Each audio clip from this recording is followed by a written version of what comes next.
All right, joining us live from Washington, D.C. is Barry Pavel, who is the Senior Vice President and Director of the Scowcroft Center for Strategy and Security over at the Atlantic Council. Barry, good to have you with us.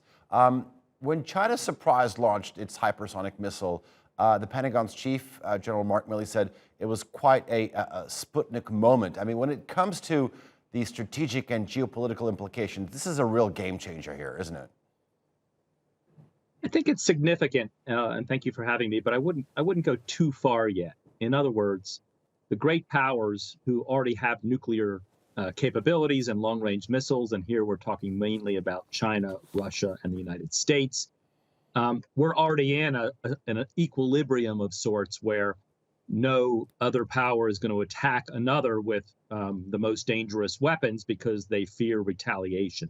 And so in that framework, hypersonic weapons are not a game changer because already it's impossible to stop intercontinental ballistic missiles, or at least a salvo of them. We have some limited missile defenses that can handle those, but not a lot. And so it's not a game changer in that sense.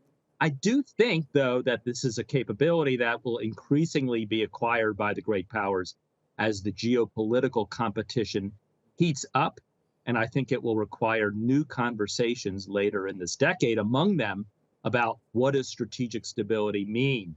This is a new balance of strategic forces. The one that was developed in the 1950s, which was only nuclear weapons and then later missile defenses, that was a much simpler equation. Now there's a lot of capabilities coming online, including directed energy missile defenses, that will cause a new and more complicated set of conversations to happen about what does strategic stability mean in this new era. Let's talk about that. I mean, whether it's artificial intelligence or quantum technology in defense, and as I was just mentioning, hypersonic missiles, I mean, these are all going to create new security issues. I mean, it's more than just nukes.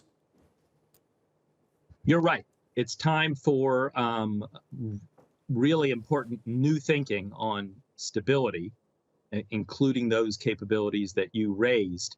And so in some ways, we're in the 1950s again. We're at the beginning of a new era. We have to think about what paradigms work for ensuring that these new capabilities don't cause some really catastrophic event that we weren't prepared for at all. Now, the one point I would raise that is a new concern is North Korea and Iran. If they acquire hypersonic capabilities that can't be defended against, if they acquire those in quantity, then that becomes a near-term source of instability, because up until now, the United States and U.S. allies have thought that they can handle limited salvos of missiles from those countries. Hypersonics would change that equation. That's a very good point you make with North Korea and Iran. But coming back to the general picture, you talked about this equilibrium. I mean, how do you think these types of weapons will affect U.S.-China and U.S.-Russia relationships? Because the sides are already feuding across nearly every dimension of bilateral relations.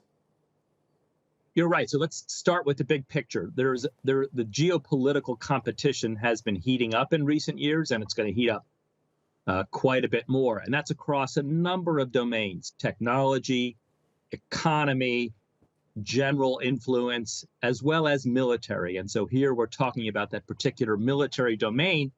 A lot of people I speak with, and my own view is the military domain is important in this competition. It's not going to be the deciding factor. The deciding factor likely will be on the technology and economic domains. And so as China's economy continues to grow very rapidly, will there be a time when it passes the United States?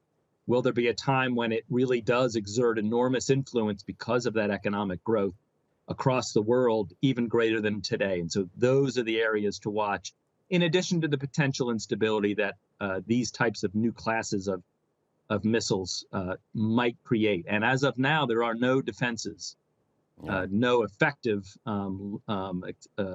very clear defenses against hypersonic missiles. All right, Barry Pavel, I'm afraid we're going to have to leave it there. Thank you very much for coming on. I do appreciate the analysis.